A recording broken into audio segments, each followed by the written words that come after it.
ప్రభువును ప్రియ రక్షకుడైన దేవుని పేరట మీ అందరికీ శుభాభివందనములు తెలియజేసుకుంటున్నాను.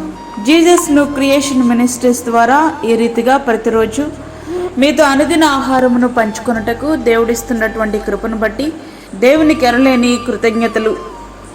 వాక్య ధ్యానంలోనికి మనం వెళ్దాము. యోబు గ్రంథము 1వ అధ్యాయము 8వ వచనం. యెహోవా, నీవు నా సేవకుడైన యోబు సంగతి ఆలోచించితివా? అతడు యథార్థవర్తనుడును న్యాయవంతుడై దేవుని యందు భయభక్తులు కలిగి చెడుతనమును విసర్జించినవాడు. భూమి మీద అతని వంటి వాడెవడునూ లేడు. దేవుడు సాతానుతో మాట్లాడుతున్న మాటలివి.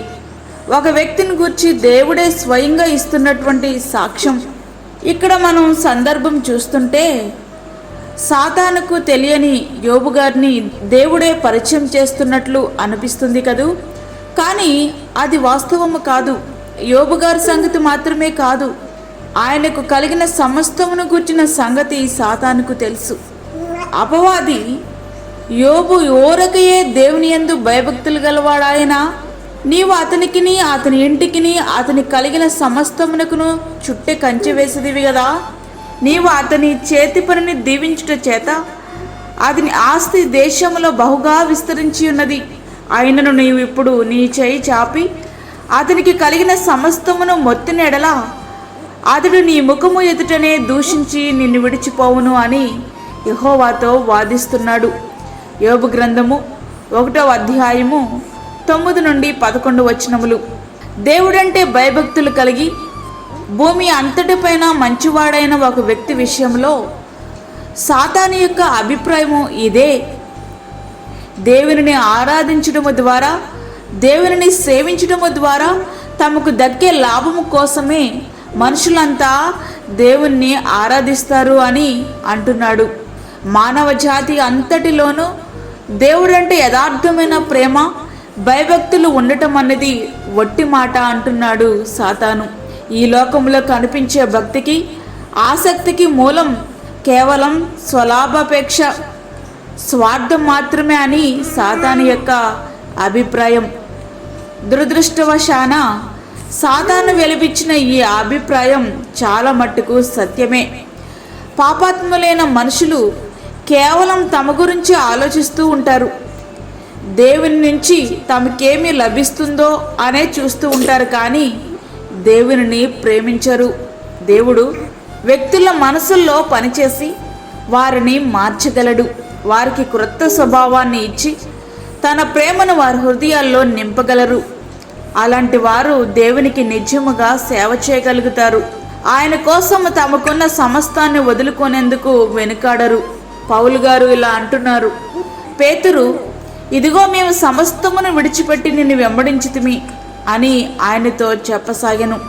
మార్కు సువార్త 10వ అధ్యాయము 8వ వచనం. వారు దోణులను దరికి చేర్చి సమస్తమును విడిచిపెట్టి ఆయనను వెంబడించిరి. లూకా సువార్త 5వ అధ్యాయము 11వ వచనం. నిశ్చయముగా నా ప్రభువైన యేసుక్రీస్తును గూర్చిన అతిశ్రేష్టమైన జ్ఞానము నిమిత్తమై సమస్తమును నష్టముగా ఎంచుకొనుచున్నాను. ఫిలిప్పీలకు రాసిన పత్రిక 3వ అధ్యాయము 8వ వచనం. ప్రియ స్నేహితుడా, వాక్యం వింటున్నటువంటి ప్రియ దేవుని బిడ్డ, దేవునిని నిజముగా సేవించేవారున్నారు అనే దానిని ఒప్పుకునేందుకు సాతాను ఇష్టపడడు. దేవుని ప్రజలపై నేరాలు మోపుతూ వారిని వ్యతిరేకిస్తూనే ఉంటాడు. మనుషులు దేవునికి ఎదురు తిరిగి ఆయన్ను తూలనాడేలా చేయడమే సాతాను యొక్క ఆశయం. ఇలా చేసే వాళ్ళంతా అసలు సాతాను ఉన్నాడని తెలియకపోయినా సాతాను పక్షంగా చేరుతున్నారన్నమాట. సాతానుకు దేవుడంటే ద్వేషం. మనుషులందరూ కూడా ఆయన్ని ద్వేషించేలా చేయడమే వాడి ఆశయం. సాతానుకు మనుషులంటే కూడా ద్వేషం. దేవుడు మనుషులకు తీర్పు తీర్చి శిక్షించి నాశనము చేయడమే వాడి ఆశయం. అట్లాంటప్పుడు యోబు గారు చేసే భక్తి నిజమైనదని, అతని పట్ల సాతాను కలిగి ఉన్న అభిప్రాయం తప్పు అనేది నిరూపితం కావాలంటే యోబు గారిని సాతానుకు అప్పగించాల్సిందే. ఈ పోరాటంలో దేవునికే మహిమ. ప్రియ స్నేహితుడా, వాక్యం అంటున్నటువంటి ప్రియ దేవుని బిడ్డ, మరి మన జీవితంలో దేవుడు ఇవ్వగలిగే సాక్ష్యం ఏమిటి? మన భక్తి స్వార్థపూరితమైనదా, యథార్థమైనదా? దేవుడు మనలను సాతాను చేతికి అప్పగిస్తే సాతానుకు ఎదురెళ్ళి నిలబడగలమా? మరి ఒక్కసారి మనల్ని మనం సరిచేసుకుందాం. సాతానికి దూరమై దేవునికి దగ్గరవుదాం. నిత్యమైన వాగ్దానాలు మనం స్వతంత్రించుకుందాం. అట్టి కృప ధన్యత ప్రభు మనకి అనుగ్రహించునుగాక. ఆమేన్. వాక్యమైన ప్రియ దేవుని బిడ్డలారా, ప్రార్థనలో ఏకీభవించండి. పరిశుద్ధమైన తండ్రి, ప్రేమగల యేసు ప్రభువా, శ్రేష్టమైన మరి ఒక దినము మా జీవితంలో అనుగ్రహించారు. వందనాలు. ఈ దినమంతటి కొరకు మీరు మమ్మల్ని సిద్ధపరచండి ప్రభువా. ప్రతి విధమైన శోధన, కీడు, ప్రమాదము, తెగుల నుండి మీరు మమ్మల్ని తప్పించండి. దిన అవసరతలు తీర్చండి. బలహీనులను, చంటి బిడ్డలను, వృద్ధులను జ్ఞాపకం చేసుకోనండి ప్రభువా. ప్రతి ఒక్కరికి నీ కాపుదల దయచేయండి. గర్భిణీ స్త్రీలను జ్ఞాపకం చేసుకోనండి. వారికి కావలసినటువంటి బహుమానమును వారికి దయచేయండి ప్రభువా.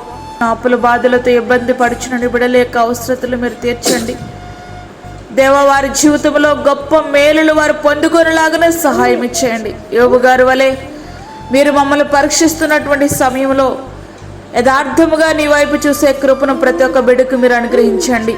అదేవిధంగా దూరదేశంలో ఉండి యొక్క వాక్యమును విని ప్రార్థనలో ఏకీభవిస్తున్న ప్రతి ఒక్క బిడ్డను మీరు బలపరచండి. ప్రతి కష్టంలో, ప్రతి నష్టంలో నేను స్తుతిస్తూ నీ వైపు చూసే కృప వారికి దయచేయండి. బలహీనులను మీరు బలపరచండి ప్రభా. అనేక మంది హాస్పిటల్స్లో నాయన అనారోగ్యములతో బాధపడుతున్న నీ బిడ్డలను మీరు ముట్టండి, స్వస్థపరచండి. ప్రతి ఒక్కరికి నీ కృపను సమృద్ధిగా మీరు దయచేయండి.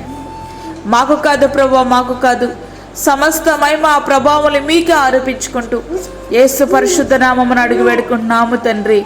ఆమేన్. ఈ యొక్క వర్తమానములు ప్రతిదినము పంపించబడతా ఉన్నాయి. ఈ యొక్క వర్తమానములను మీ బంధువులకు, మీ స్నేహితులకు షేర్ చేయండి. దేవుని పనిలో మీరు కూడా పాలిభాగస్తులు కండి. అదేవిధంగా మీ ప్రార్థన అవసరతలు మాకు తెలియచేయండి. మా ఫోన్ నెంబర్ 9177377559. దేవుడు మిమ్మును మీ కుటుంబమును దీవించునుగాక. ఆమేన్. దేవుని సేవలో మీ సహోదరి అన్నామణి సాల్మన్. మా ఛానల్ని సబ్స్క్రైబ్ చేయండి, షేర్ చేయండి, లైక్ చేయండి. దేవుడు మిమ్మల్ని దీవించునుగాక. ఆమేన్.